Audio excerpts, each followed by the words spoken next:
Olá, bem-vindos mais uma vez aos canais da CS Bem-Estar. Esse é o programa 2 contra 1. Nos episódios anteriores, comentamos sobre outros desvios de coluna. Falamos sobre a hiperlordose e a hipercifose. Hoje é a vez da escoliose, sobre a visão da massoterapia e do Pilates. Vamos lá?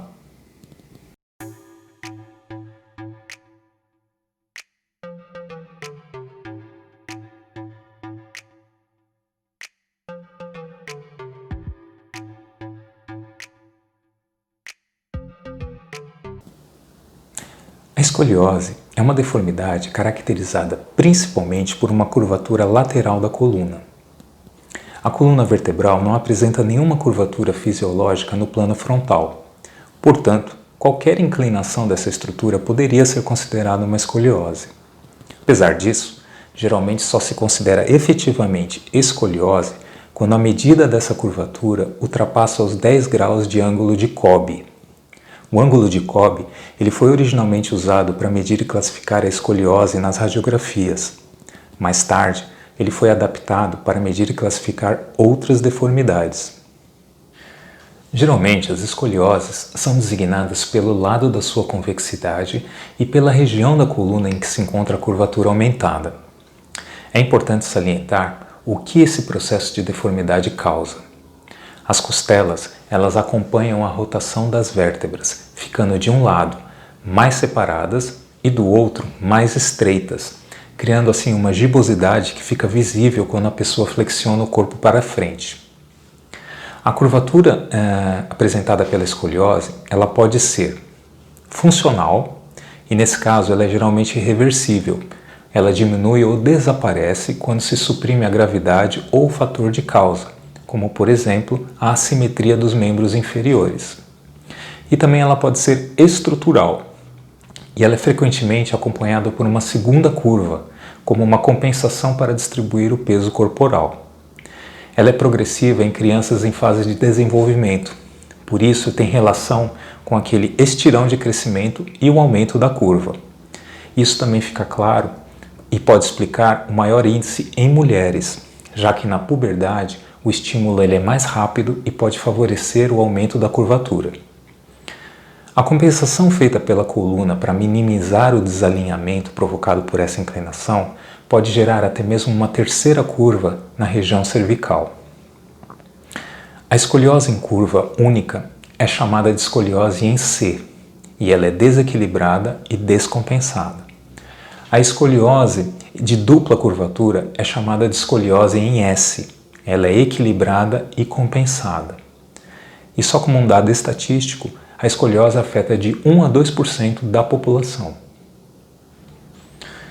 A escoliose idiopática é o tipo mais habitual.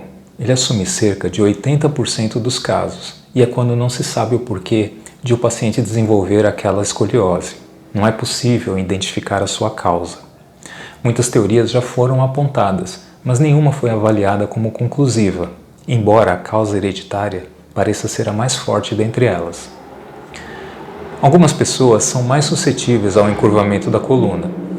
Durante a puberdade, por exemplo, a taxa de crescimento do corpo é mais rápida, aumentando os riscos da progressão da curva. No caso de crianças e adolescentes, muitas vezes a escoliose não tem sintomas visíveis, e isso perdura até que a curva progrida significativamente.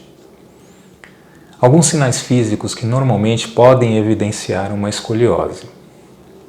A cintura pode parecer desigual, os ombros e os quadris se mostram assimétricos, existe também assimetria nas mamas das meninas e mulheres, um lado da caixa torácica ou uma perna pode parecer menor que a outra, o corpo se inclina para um dos lados, existe a presença de uma gibosidade nas costas, uma saliência, a cabeça não fica centralizada, existe uma escápula mais alta e possivelmente mais proeminente de um dos lados, existem espaços alterados entre os braços e o tronco, e um lado do quadril é mais proeminente.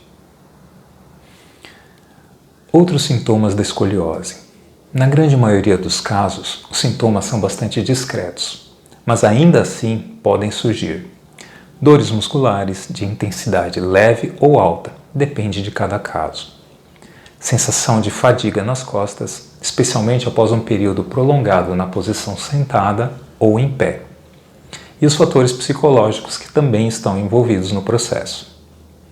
O diagnóstico da escoliose ele é feito através de raio-x, tomografia computadorizada, exames de ressonância magnética e avaliação postural, onde se faz a análise das assimetrias do corpo.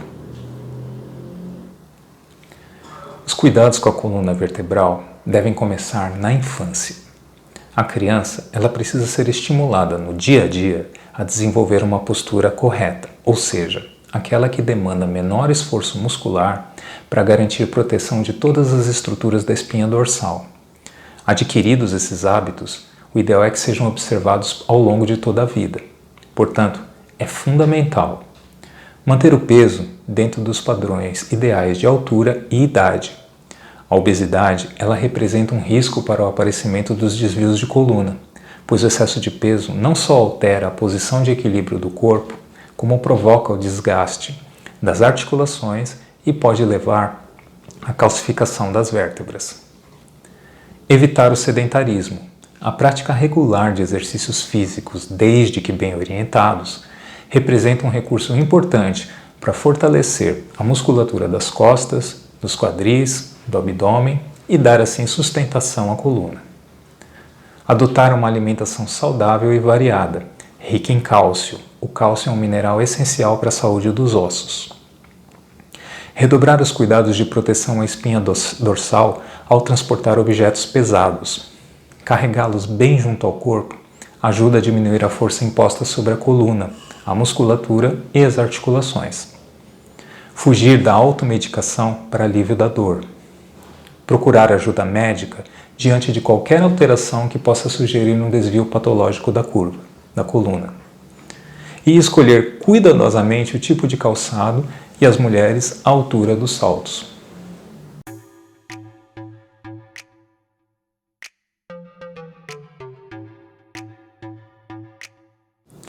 De acordo com a medicina tradicional chinesa, algumas características são muito pontuais nos casos de escoliose ou desvios de coluna. A ansiedade, a depressão, a pessoa que se curva diante dos fatos da vida, a pessoa que tem aquele pensamento, não sei como, não posso mudar, sou forçado a aceitar tais situações. Os adolescentes principalmente, porque eles não são nem crianças e também não são adultos. Ou seja, eles vivem uma fase de indecisão, uma fase de questão de identidade mesmo. E aquelas pessoas que consideram o externo mais importante do que o interno, ou seja, a visão dos outros é mais importante do que a própria. Dentro de tudo isso, dentro de toda essa análise, dentro de toda essa anamnese particular, ou seja, todo indivíduo é único, não podemos nos esquecer disso nunca, algumas terapias da medicina tradicional chinesa são recomendadas, como o shiatsu, a auriculoterapia, o douyin com aplicação de steppers, o cone chinês ou cone hindu, e fora da MTC, a reflexologia, que através do mapeamento do corpo nos pontos dos pés é possível ativar as áreas necessitadas e então colaborar para a aceitação desses novos estímulos dos exercícios para as novas posturas. E a massagem terapêutica, porque através dos deslizamentos que seguem a direção das fibras musculares mais profundas, aquelas mais próximas das vértebras, no intuito de relaxá-las e alongar toda essa musculatura para que ela, estimulada pelos exercícios de reabilitação, eles possam se adequar à postura cada vez mais correta e com índices de dor menores.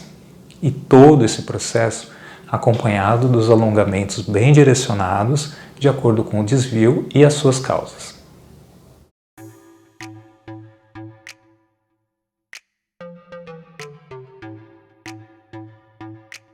O método Pilates, quando se trata de melhora na qualidade de vida, incluindo a reabilitação no caso de patologias como a escoliose, é uma ferramenta apropriada e com excelentes resultados em suas intervenções. Geralmente, a escoliose proporciona ao indivíduo, além do transtorno estrutural, falta de equilíbrio, dor lombar ou no tórax. Essas dores são intensificadas nas posições por muito tempo sentado ou em pé, por dormir em posição inadequada ou por carregar carga. Isso poderá gerar diminuição da flexibilidade, falta de força muscular, agravando o quadro de dor e desenvolvendo problemas respiratórios. O método Pilates aborda todos esses fatores com excelência, através de exercícios específicos e globais, devolvendo qualidade e harmonia dos movimentos diários ao seu praticante. O método Pilates trabalha o corpo como um todo, respeitando as limitações de cada indivíduo de acordo com seu ritmo e progressão proporcional ao desempenho apresentado. Não possui contraindicação por trabalhar com segurança e propriedade de execução. Nem todos os programas de exercícios convencionais são indicados aos indivíduos com escoliose. O método Pilates se diferencia de outros programas de tratamento, justamente por trabalhar o movimento, a concentração, a respiração e a consciência corporal durante todas as sessões das aulas, levando em consideração a programação de exercícios distintos para crianças, jovens e adultos. Pois a escoliose, em cada fase, tem graus diferentes de impacto na estrutura óssea, muscular, articular e ligamentar. O método Pilates estabilizará os grupos musculares envolvidos diretamente na coluna vertebral que a escoliose desequilibra e gera danos ao seu bom funcionamento. Concluindo, o método Pilates poderá prevenir qualquer tipo de problema postural se iniciada a prática desde criança, evitar a progressão da deformidade que a escoliose gera através de uma programação de exercícios individualizada, pois cada pessoa é única, mesmo tendo o mesmo problema. Garantir uma maior mobilidade, flexibilidade e fortalecimento muscular na funcionalidade da coluna vertebral e funcionalidade geral do corpo. Lembre-se, para que tudo dê certo, o indivíduo precisará de um excelente profissional ao seu lado. Então analise a sua formação e trabalho. Será necessário, em muitos casos, uma abordagem combinada de profissionais para alcançar mais rápido os resultados positivos. E quais são as fases de tratamento? Após ver exames, laudos médicos e fazer toda a anamnese do aluno, será feita a avaliação postural, dinâmica e funcional para estabelecer a linha de exercícios para esse aluno. Na primeira fase, serão exercícios respiratórios específicos, sensibilização e mobilização corporal ativa. Exercícios para desenvolver a autopercepção corporal que ajudará o aluno em sua reabilitação postural, o possibilitando fazer em casa como parte do processo de melhora. Exercícios de autoalongamento, de suspensão com apoio, de tração horizontal, de equilíbrio, alongamento e propriocepção com ativação do Powerhouse. Essa fase deve durar de 2 a 4 meses.